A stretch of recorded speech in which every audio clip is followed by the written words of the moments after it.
Hi, and welcome to the Power of Partnership, State Strategies for Digital and Educational Equity. I'm Zoe Walker, a writing associate at the Benton Institute for Broadband and Society. If you don't know Benton, we are a 43-year-old nonprofit that focuses on broadband policy, working to make sure everyone in the United States can use and benefit from high-quality, affordable broadband. We strengthen local, state, and national leadership by providing the timely information, rigorous evidence, practical guidance, and advocacy needed to articulate and implement a broadband for all agenda. The Power of Partnership is a three-part webinar series in collaboration with the Department of Education's Office of Educational Technology. I'd like to thank Isabella Zachariah and Dominique Dallas for their partnership in this work.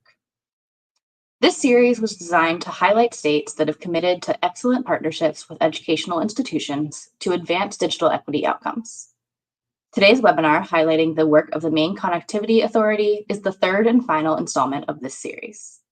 If you missed the first two, highlighting the North Carolina Office of Digital Equity and Literacy and the New Mexico Office of Broadband Access and Expansion, those recordings are available on our YouTube page and will be included in the resources we share at the end of this session. I'm going to start off with a brief overview of the state digital equity plans and capacity grants. The Digital Equity Act, part of the Infrastructure Investment and Jobs Act of 2021, provided $2.75 billion to establish three grant programs that promote digital equity and inclusion. The first of those programs, the Digital Equity Planning Grants, enabled all 50 states and territories to develop digital equity plans. The Digital Equity Capacity Grant Program is a program that provides funding to the entities that developed those plans for implementation. Some quick housekeeping before we get started.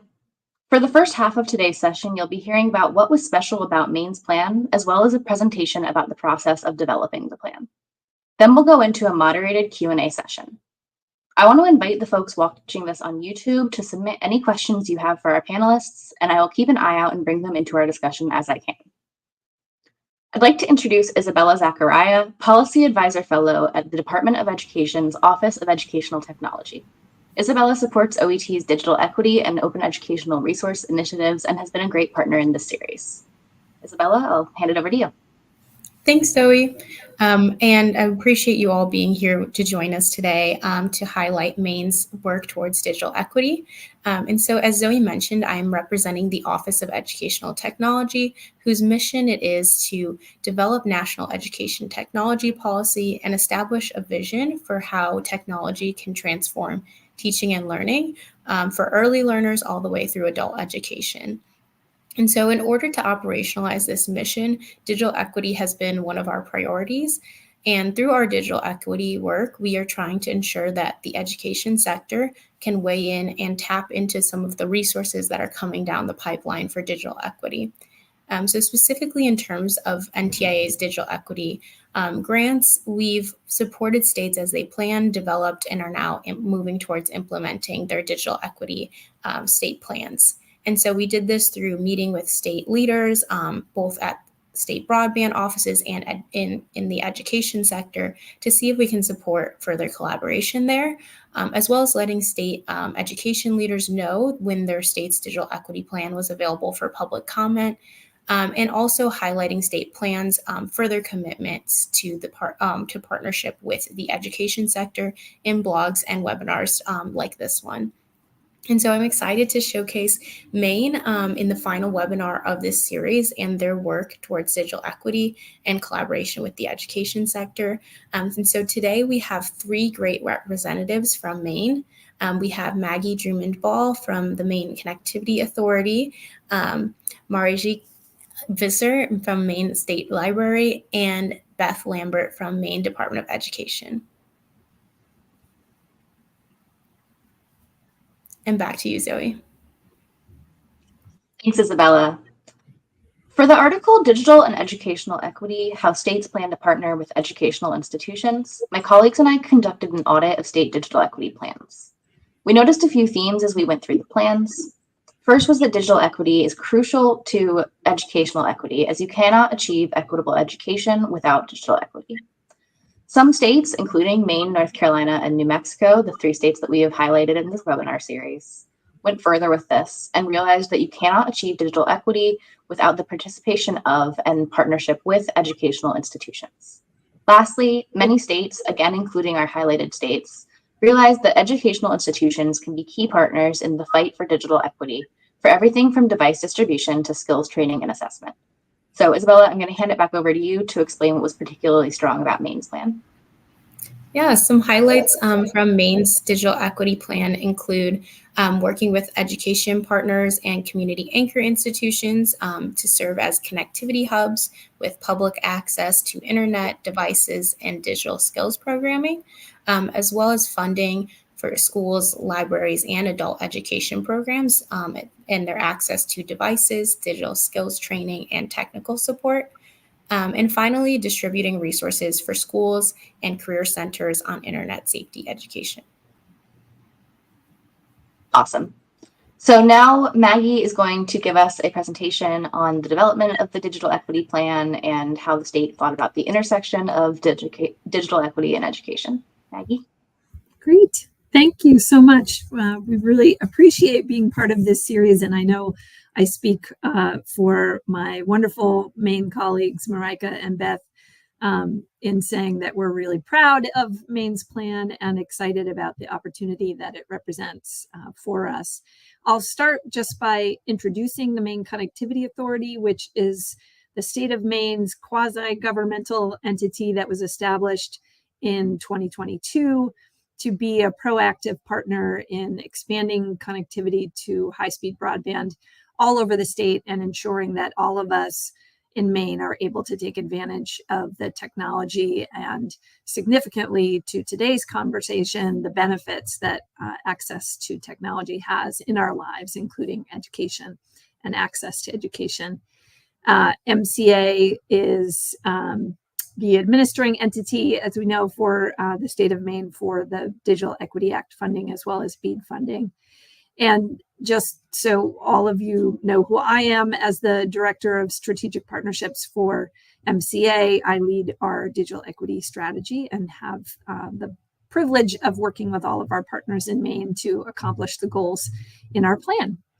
We can go to the next slide. As you've already heard from Zoe and Isabella, I will talk a little bit about how we developed our plan in Maine and how our educational partners were critical in that process. We'll also talk about where we are in the implementation process, since we're diving right in and in early implementation this year in 2024. Also want to highlight some of the unique partnerships that we've had with our educational partners and just some of the kind of key partnerships that have been important to our process and will continue to be important to our process of implementing the plan. I never like to leave these conversations without highlighting some of the challenges that I think are present in our work and that are really important, that our educational partners are helping us tackle some of those challenges. And I know the challenges as well as the opportunities are fairly common across the state. So we can go to the next slide. I think important to Maine's process in terms of just level setting where we started, the MCA and our partners took the approach of doing a combined planning and outreach and engagement process for the BEAD and Digital Equity Act opportunities. So we embedded our digital equity elements and strategies into our BEAD plan, and then also pulled them out as a standalone plan. But we felt that this combined process helped us ensure that we weren't causing fatigue for all of our partners by having two separate planning and outreach and engagement processes, and really ensured that digital equity is at the forefront of our investments in infrastructure, and that we ensure we get the maximum benefit from those investments through the BEAD program as well. We can go to the next slide. And I think a cornerstone of our planning process, as you'll hear more from our educational partners today, was really the strength of the partnerships that helped to create the plan. So early on in the process in Maine, we developed these significant stakeholder and partnership engagement groups, a few of which I'll highlight here. First, the regional and tribal broadband partners.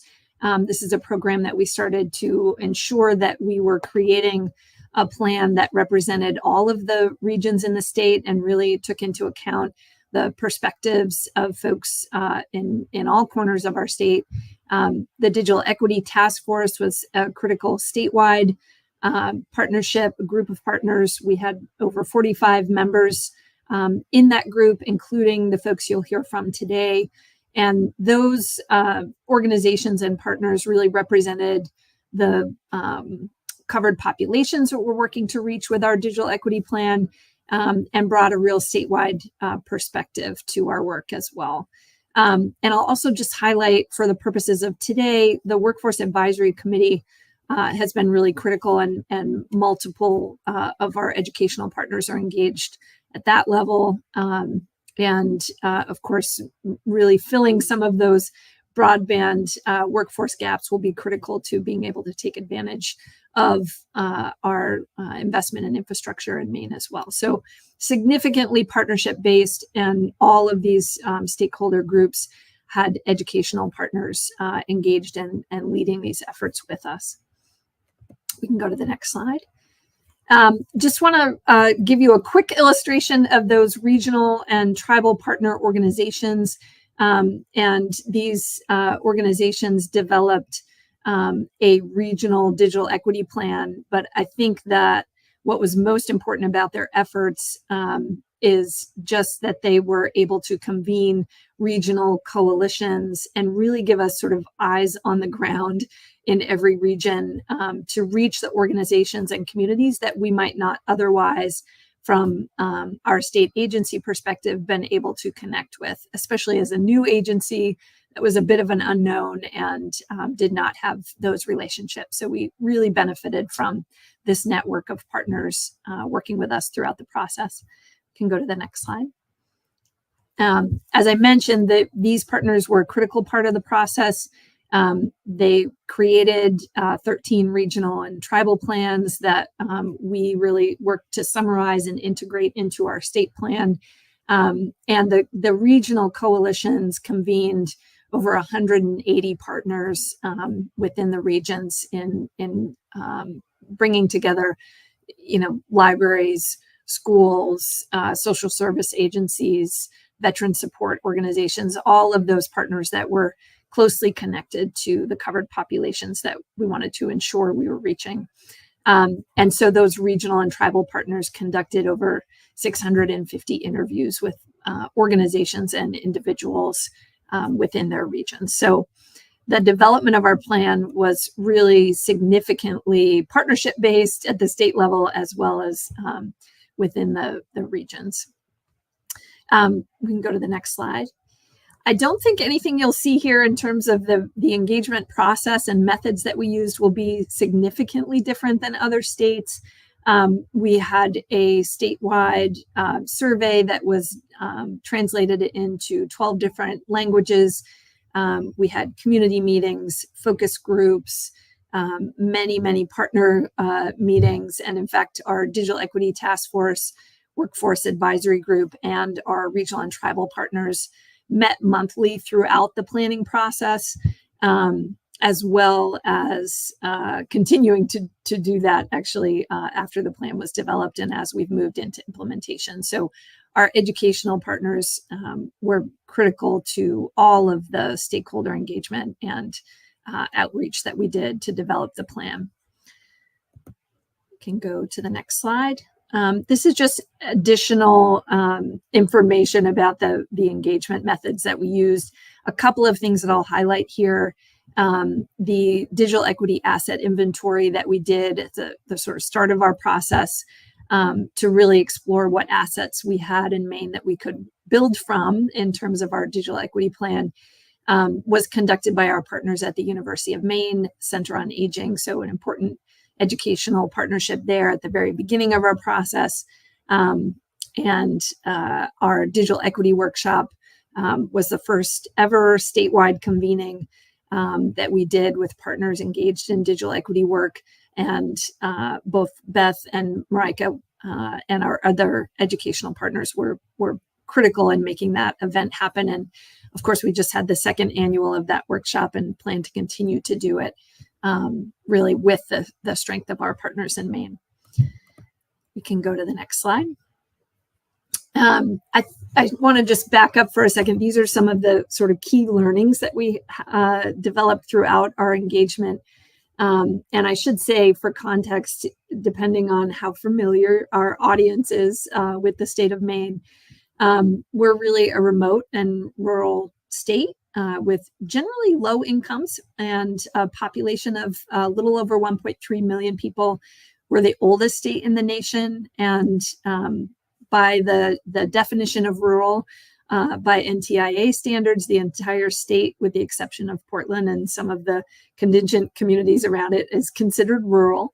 The vast majority of us live in rural and under-resourced communities, and 89% of our population is estimated by NTIA to identify as one or more of those covered populations that we're working to reach with our digital equity plan. And of course, our terrain, it's important to note, we have really difficult terrain, mountains, remote, rugged areas that are difficult to reach in an efficient way with infrastructure investment. So all of those things sort of paint a little bit of a picture of the status of digital equity in Maine.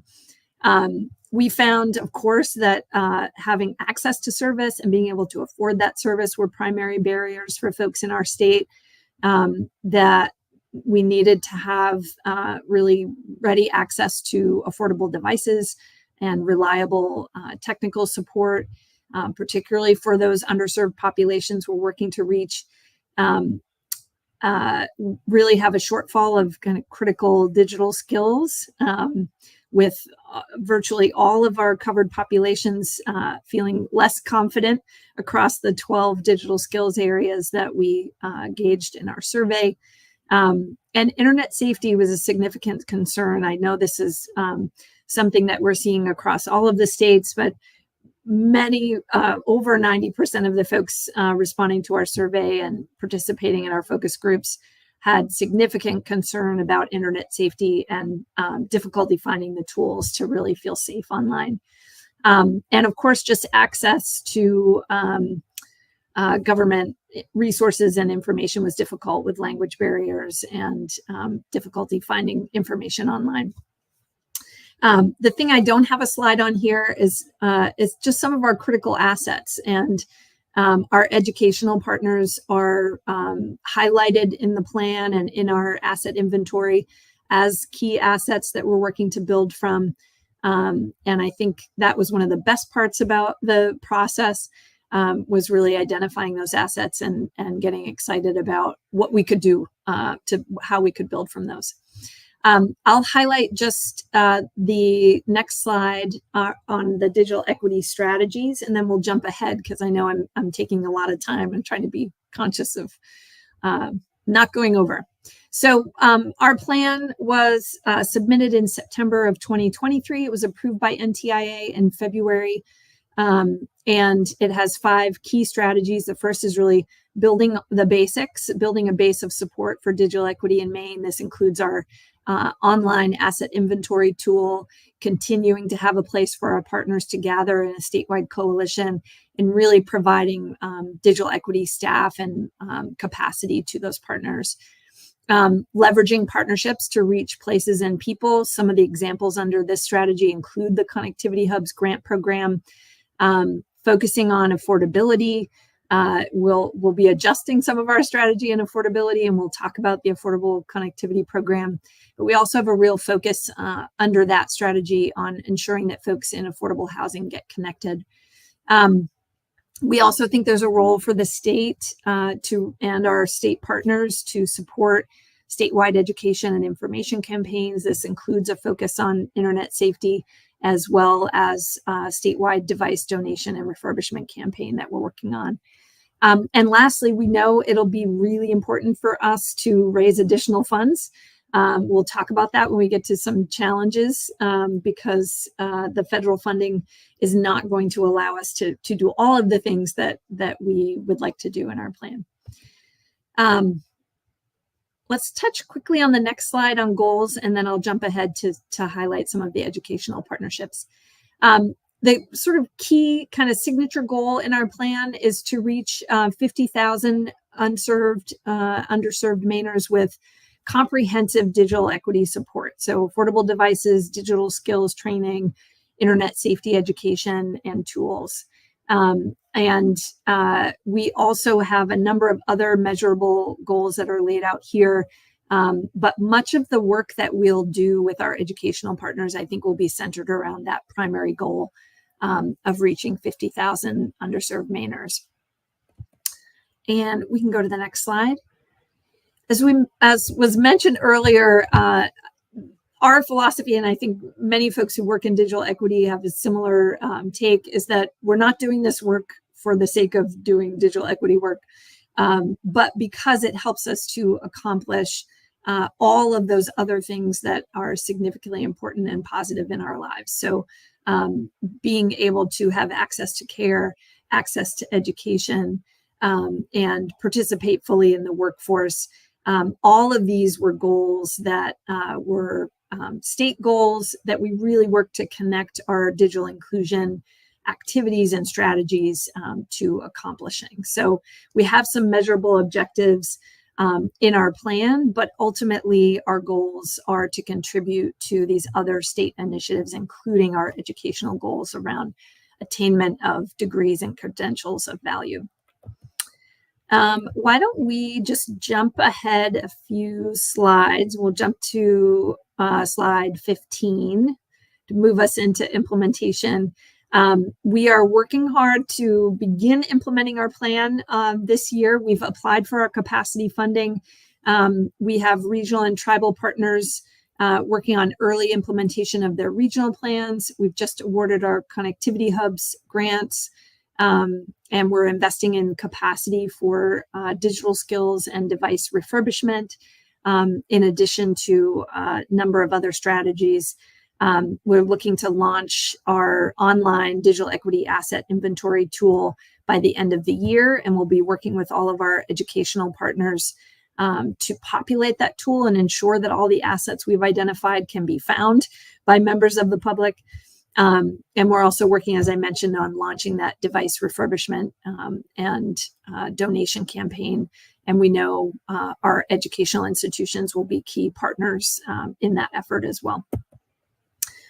And let's jump ahead to slide 21. I know I'm keeping you on your toes. I'm trying to move quickly here. We want to just highlight for a second the Connectivity Hubs grant program that was mentioned. This is a program that the state of Maine is funding with our Capital Projects Fund funding.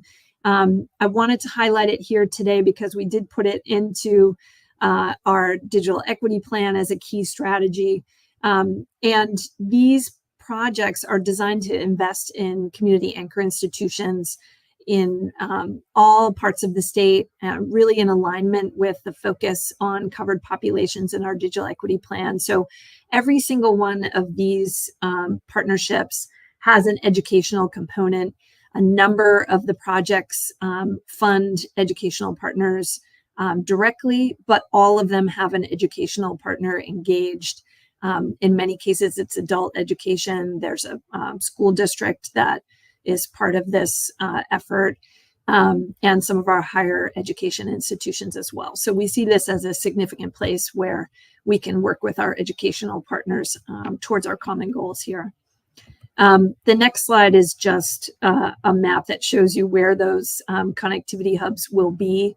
We're really excited to get this program working and can't wait to report back as well. On the next slide, just another unique partnership to highlight. We're working with the University of Maine and the Rue Institute at Northeastern, as well as AARP, on what we call a START Summit, which is this 2-day hackathon, really exploring some innovative solutions to working with older adults to address internet safety and fraud issues. We're excited to see what some of the ideas might be that come out of this event, and it will be in early October. So just one of the ways that our educational partners have been able to kind of get creative and help us think about solutions to some of the challenges we've identified in our plan. We can go to the next slide, just highlighting some of the key partnerships. You're going to hear from our partners today, but wanted to note some of the ways that the University of Maine system, Maine Department of Education, and Maine Adult Education, Maine State Library, and really the whole network of libraries around the state, as well as the community college system, have been part of this effort. And all the work is, still ahead of us, but we're very encouraged by the ways that we've been able to work together. And lastly, I'll just focus on the next slide on mentioning the challenges, because I think these are really important ways that educational partners can be engaged with the states. Of course, for Maine, we're looking at fairly modest federal funding to implement our digital equity plan, with tight timelines, reporting and compliance burdens, and braiding together these multiple funding opportunities. So our state agency partners have been critical in tackling some of these issues. Maine State Library is working to get funding through other sources to have digital navigators providing technical support in rural parts of the state. So having these agency partners able to pursue other opportunities that are in alignment with our plan, I think, are really important. We continue to have challenges with just getting the right data that allows us to track impact. Our educational partners will be really critical in that effort. And we do expect to partner with those, some of our educational partners, as we look at tracking impact and doing evaluation of our implementation process. And then lastly, I really want to highlight how important it's been to us in Maine to have our educational partners working with us on the Affordable Connectivity Program and getting information out and helping to enroll folks. Of course, it's really challenging right now not to have this program in place. And I think figuring out what sort of large-scale affordability solution could be the right one for Maine will only happen in partnership and conversation with our education partners. So I will stop talking there, because I know I've gone way over time, and just excited to hear from our educational partners and engage with all of you. Thanks so much for that presentation, Maggie. That was great. I'm excited to hear from two of your partners in this work, Marika Visser and Beth Lambert.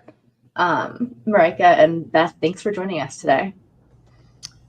Absolutely. Thank you for inviting us. Yeah. So we'll start off with, what was your role working with Maggie and the state in the planning process? And Marika, if you want to start us off with this one, go ahead. Sure. So I'm, as you can see, Marika Visser. I'm the Director of Library Development here at the State Library, and our department works most closely with the library network across the state. For this conversation, I think we generally focus on public libraries, but I did just want to point out that we also have K-12 libraries in academic institutions. And with digital equity work, I think it's particularly important to consider our community college libraries. So just put that out there as we set the stage. And so for my role in the planning process, it maybe obviously so, but it was to talk about libraries. And I do that as an advocate for libraries, and I think about it in two parts. First is really to raise awareness of the library ecosystem that I just mentioned very briefly, and that the infrastructure that it represents, more or less, is that we have 257 now public libraries that are pretty much sprinkled across the state. You saw a map of the state, and just imagine pins all over. So that we're in some of our most rural and far-flung locations. So really thinking about the assets that they bring to those communities. We serve everyone, including many of the covered populations that the plan needs to reach. And something that is a bit unique in Maine, although I think it's becoming more common in other states, is that the majority of our libraries have a gigabit of fiber coming to their door, and that's because they participate in the Maine school and library network. So even the tiniest little libraries in the rural and remote areas are offering that kind of fiber connectivity. We have public computers and laptops, and libraries are loaning devices and hotspots. We have the staff that know their communities and are providing the digital skills training and that kind of thing. And we have physical space that the community can use. So raising awareness of that ecosystem was kind of my number one thing. The second was Maggie mentioned the challenges. I think while we're doing this work, it's really important to think about where some gaps are and to be upfront about that, to look at how this work can address some of those gaps. So in the library context, about 2/3 of our libraries serve communities of 5,000 or fewer. They're tiny little libraries, often staffed by 1 or 2 people, opened limited hours. And so while the libraries know that there's a need to provide these digital equity services, there's some real challenges that we have to address. So I think working with our partners to come up with creative ways to address those is some very important work. Awesome, thank you. Beth, could you tell us about your role working with Maggie in the state in the planning process? Absolutely. Thanks so much. My name is Beth Lambert. I'm the Chief Teaching and Learning Officer here at the Maine Department of Education. And within my office here at the Maine DOE is the Learning Through Technology team, which really is a critical team within this work for obvious reasons.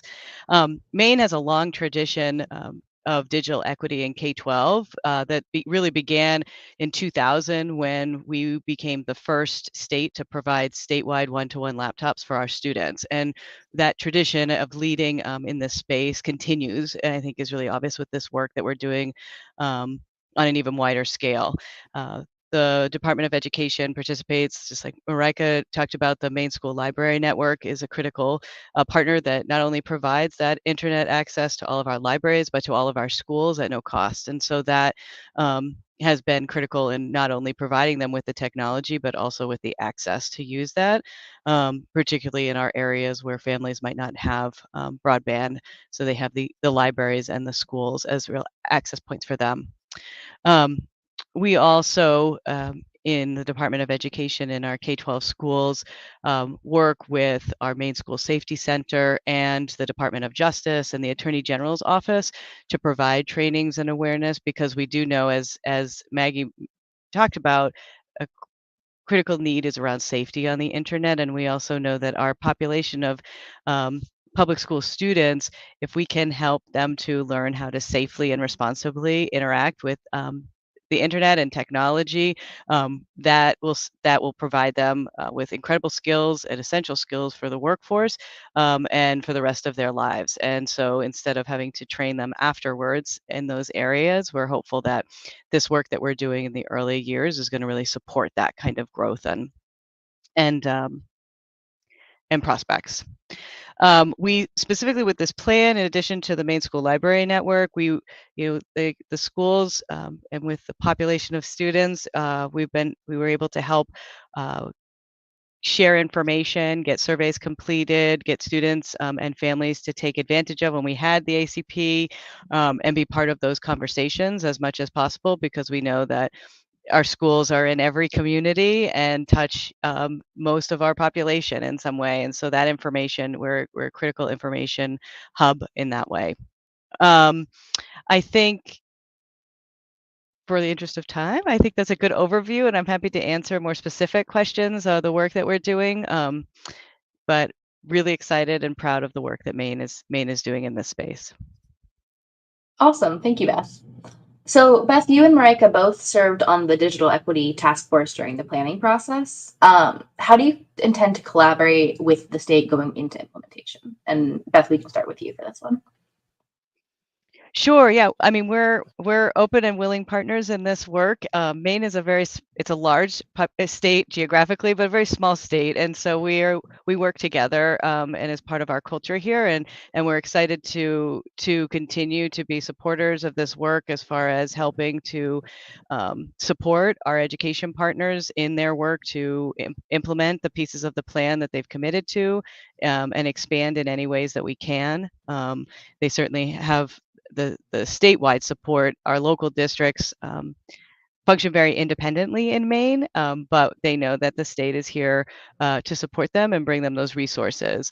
Our Learning Through Technology team will also is prepared and ready and already has resources that can assist in schools as far as being used, and we can expand those resources and tools outside of just our K-12 as far as for training and digital citizenship, and internet safety and other pieces that might be useful to the work.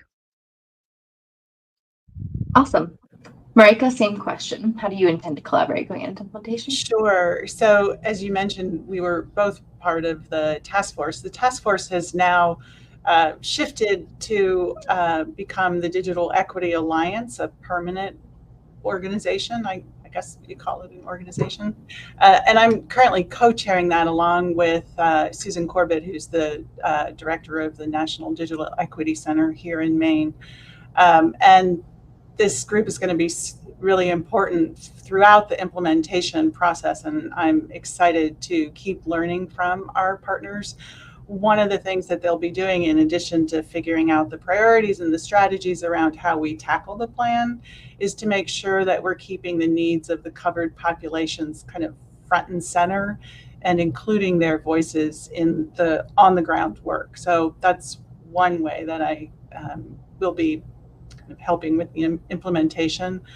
Another important piece of the collaboration through the state library is to be a champion and a communication channel. I think Maggie mentioned in her remarks the outreach and kind of continual education that they're looking for from state agencies. And I think that that even though us here today talking about digital equity, we know what we're talking about, that it's still a somewhat nebulous concept for many people, even to library staff who do digital equity work every day, that I think it's important to understand or be very thoughtful about how we approach this and describe the bits and pieces that make up digital equity to our stakeholder groups. So doing a lot of translation and outreach work will continue to be important. And then I'll continue to be working with our libraries, our community libraries. As Beth was saying, they operate very independently. Our libraries do as well, but I think it's important that they feel prepared for the regional efforts that are underway and will be ramping up now during the implementation phase. So whatever we can do to help them feel prepared to be a contributing partner is a very important focus of ours. And then maybe a fourth, I guess it's not too soon to think about how we're going to sustain these efforts. So I think as we go, sustainability is an underlying current that we need to pay attention to. Awesome. Well, thank you both. I'd like to bring in our full panel now for the rest of our Q&A session. So Maggie and Isabella, hi. So my first question is for Marika. Can you tell us about the role of libraries in state digital equity efforts? Sure. I think I mentioned some of it in my beginning phases, but I'll repeat myself a little, is that from the library perspective, what I'm hoping out of all of this is that libraries will be considered essential implementation partners regionally and locally, and that to do so, that they'll have the tools and the capacity to be successful in that role. So what we bring to the table, I think most often people think about libraries related to digital skills building for library users. And that's certainly a role. I mean, really, they've been doing digital equity work before it was called digital equity work, having access to public use computers, now laptops, loaning devices in many instances, including hotspots, but also tablets and things like that. And I think I want to point out that now is just an opportunity for libraries to lean into that work, because there's so much state and national attention. And just, I know we're talking about Maine today, but this holds true in every state. There's about 117,000 public libraries across the country, and they should very much be leveraged in all the states as they are implementing their plans. So I think, again, the primary work for libraries is around digital skills. Typically, library staff, they share stories to me about people coming in kind of point of need is like, oh, I'm applying for a job. I don't know how to do a resume. I don't know how to upload it. I don't have an email. Can you help me with that? So we have a lot of that one-on-one help. And that, I think, will continue, especially as people who have not been connected become connected. I think also our libraries are either offering formal classes themselves. It's more common that they're working with partners to facilitate those classes. So using the library space, but bringing another educational partner, a lot of adult ed, for example, coming into the library to be doing specific classes. So whether that's basic skills or targeted things for workforce development, entrepreneurs, healthcare, all those kinds of things, I think is a role. And I'm hoping that these partnerships will increase as we go, building the capacity both of the partners, but also of the libraries.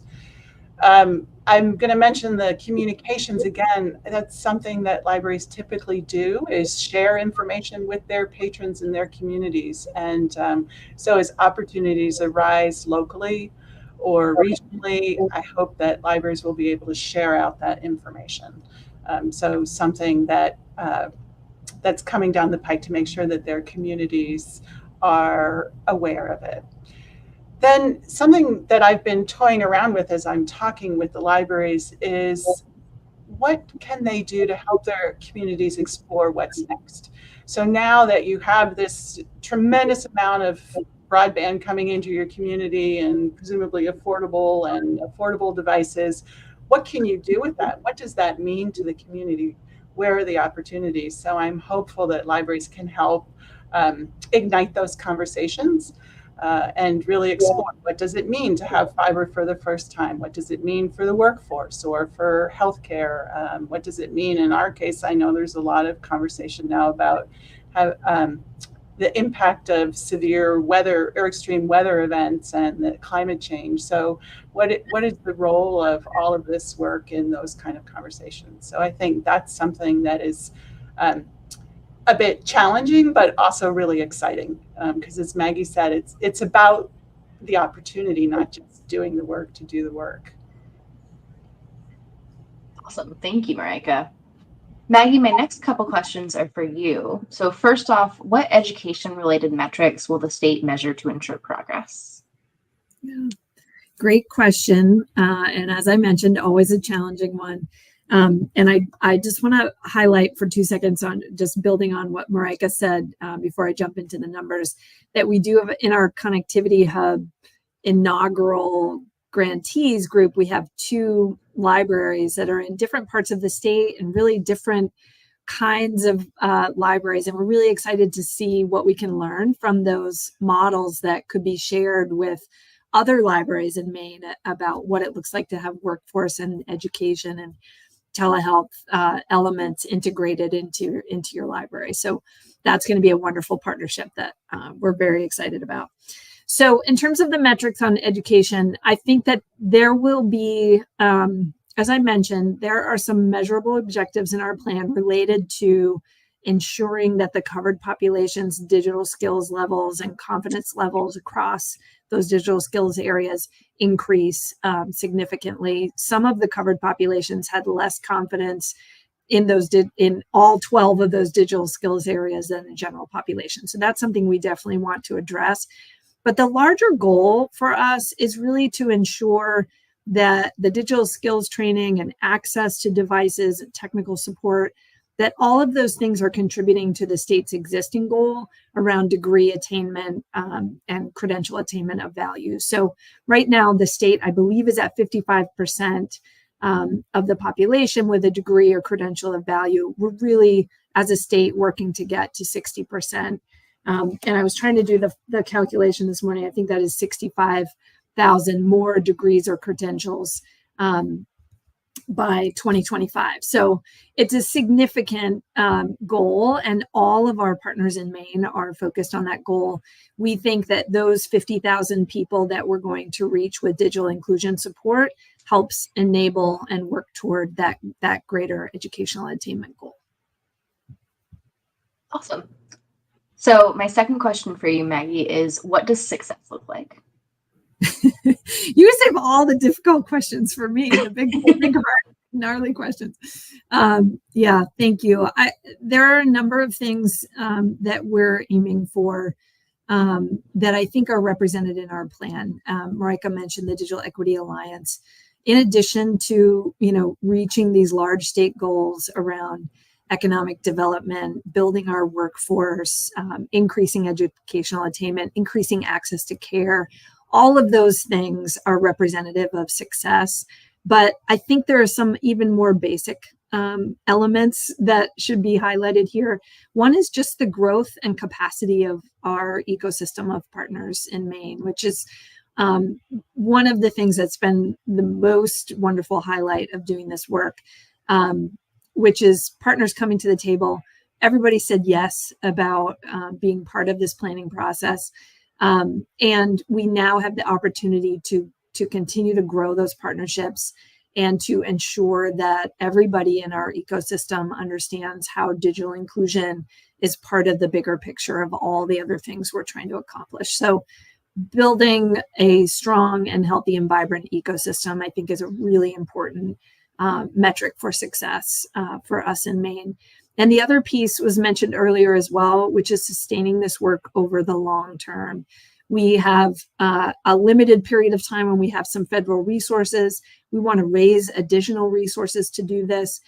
But ultimately, we have to integrate digital inclusion into all of the systems and processes and programs and organizations that we already have.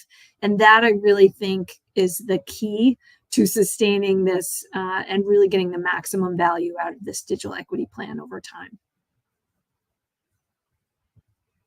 I may have given you the hard questions, Maggie, but you've got some great answers to them. So thank you. Beth, my next question is for you. What specific initiatives does the Digital Equity Plan have that include the address needs in education? Well, I think it's hard, building off of what Maggie just said, I mean, it's hard to separate the two, because I think that digital inclusion is, in and of its essence, supporting all that public education is trying to accomplish, and working towards that goal. So I see really, and it's not trying to cop out on the question for you, but really every aspect of it as we provide these skills, these opportunities, these points of access for all of our population, that is going to support the families who send students to our schools, that then will have more support at home to support the work that's happening in schools, which will lead to more positive academic achievement and meeting our education goals. Schools are centers of our communities. We know that. I mean, schools and libraries. So Marika and I mean, that we're often in these together, and that work to support the children and their families to have more access to the workforce, to be more to have the skills that are necessary to access the workforce and resources that are available to them. Those all support our students in our schools. They provide those families are more involved in our schools and are able to be more active participants in their schools, and know what they advocate for themselves with our schools and our school boards and our communities. And so really all of that works to promote our academic and our education goals here in the state of Maine. Zoe, Love that answer, Beth. I know Go you have ahead, another question for us, but can I just share a little highlight that sort of brings our libraries and our educators together? Because there's in one of our rural regions in Maine, in Franklin County, our regional partner really focused on building a partnership with the adult education program, and use some of the capacity from their funding from MCA to fund their digital equity partners at adult education. And they have been partnering with the rural libraries in these very small towns throughout the rest of the region, so that at this point they have a mobile unit that is doing digital skills training with partners all around the region. They have library directors at rural libraries who are signing folks up for technical support sessions with that digital skills and technical support educator from adult education. So it's sort of this wonderful example of how the ecosystem can begin to grow and be more cohesive and build on each other's strengths as we think about what those partnerships look like. So I'm just really excited about our educational partners and our library partners in Maine. Thanks. That's a great example, Maggie. Isabella, my next question is for you. Could you draw some similarities between Maine and other model states that you'd like to highlight? Yeah, so just as Maggie was mentioning, and also in their digital equity plan, Maine outlined funding opportunities for school libraries and adult education programs to access technical support, and as well as supporting a statewide effort for digital navigators. And so I think this focus on funding technical support and digital navigators for all levels of education is really great to see, because it just hits that critical point of once you have internet connectivity or a device, who might help you when you need support in accessing the full benefits of those opportunities. And similarly in Illinois, they have been supporting digital navigation through grant funding according to their state plan, and have also launched a digital navigator program at universities and economic development authorities within each region. In New Hampshire, they are focusing on improving access to and awareness of technical support and training in the use of assistive devices, including assistive technologies for those with disabilities, as well as developing a statewide network of linguistically diverse digital navigators that offer support, training, and professional credentialing. And one last state I'd like to highlight is Oregon for their focus on providing funding for libraries, K through 12 schools, particularly Title I schools and institutions of higher ed, and to offer language inclusive technical support. And we know there are many other states with great plans to implement this digital equity funding and work with the education sector. And we're excited to see this progress across the U.S. on digital equity. Awesome. Thanks, Isabella. So now I'd like to open up to audience questions. Again, if you have any questions for our wonderful panelists, you can drop them in the chat, and the producers and I will bring them into our discussion as we can. We're going to start off with a question about the Department of Education. So what was the tipping point for the Maine Department of Education being a digital equity leadership driver? So, the tipping point is interesting. I mean, as I said, I really think that Maine has been leading this work since really before 2000, in order to put us in a place in 2000 to be the first state to provide our students with one-to-one laptops. I think we're very the state in general is visionary and looking for opportunities to lead, and this is an area where we see technology. We saw that 24 years ago and more, that technology is going to be and is crucial to participating in all aspects of society, and what we need in our state and what we need to move our state forward. And so that investment. So I don't know. I was an educator in the field when this was happening out in 2000, and know that knowing the importance of digital equity and making sure that it wasn't just that some students or your most advanced students or certain courses received access to technology, but that every student, regardless of how they participated in education, what programming were to be provided with technology, and then the continuing support of the state, the Department of Education in funding and resources have been to ensure that they not only have those devices, but they understand how to use them and that they're safe and that they're supported. And we've also provided support for families. So this has been really going on in the state of Maine for well over 20 years.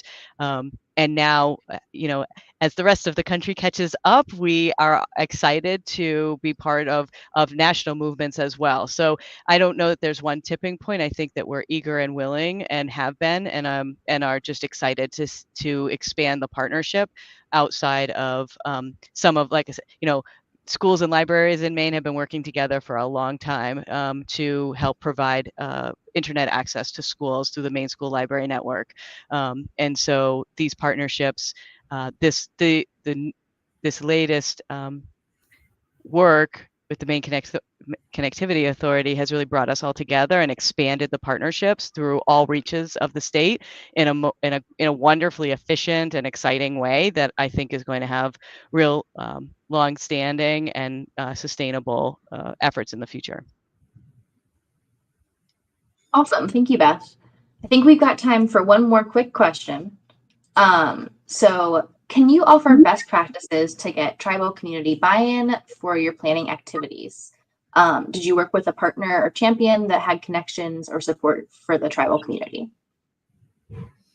Sure. We're very lucky in Maine to have the partners within the Wabanaki Nation. We did in our regional and tribal partners program support an organization called Four Directions Development Corporation as a way to help build capacity and engage the tribes and the tribal communities in this work. We've continued to work both with our tribal partner and with the Wabanaki Nations directly. And we're currently working to ensure that the Wabanaki Nations are able to take advantage of both the state funding that is coming for digital inclusion work and the tribal set-asides for capacity funding and potential tribal funding within the competitive program as well. We have set aside a little bit of funding at MCA to help support grant writing for some of our partners, and I think that could be critically important for our tribal communities. The really essential thing, I think, with our tribal partners has been providing capacity to engage in this work in addition to all the other things that our tribal governments are doing, and providing that capacity in a way that works for the tribal partners. So we started with a tribal partner providing the capacity to the tribes. We now have some of our Wabanaki Nations who are direct grant recipients of the state. For example, we have 2 connectivity hub projects with our tribal partners in Maine. So I think I can't say that we are the model or the best practice for working with the tribes, but we've been very lucky in the process so far and continue to just be as proactive and communicate as much as possible with our tribal partners. Awesome. Thank you, Maggie. Well, we are almost out of time, so I'd like to thank our fantastic panelists, Maggie, Marika, Beth, and Isabella. I really appreciate your contributions today and this great conversation we've gotten to have. Before we go, we've got a few additional resources, and we're really running late, so I'm not going to read through them, but these are recordings and some of what the Office of Educational Technology and Benton have written about digital equity and education so far. And then on our next slide, I believe we have contact information for speakers. Thank you to everyone who joined us for today's webinar. Thank you to Isabella Zachariah and Dominique Dallas for your collaboration on this series. And thank you to my colleagues, Grace Tepper and Revati Prasad for producing. I hope everybody has a great day. Thank you.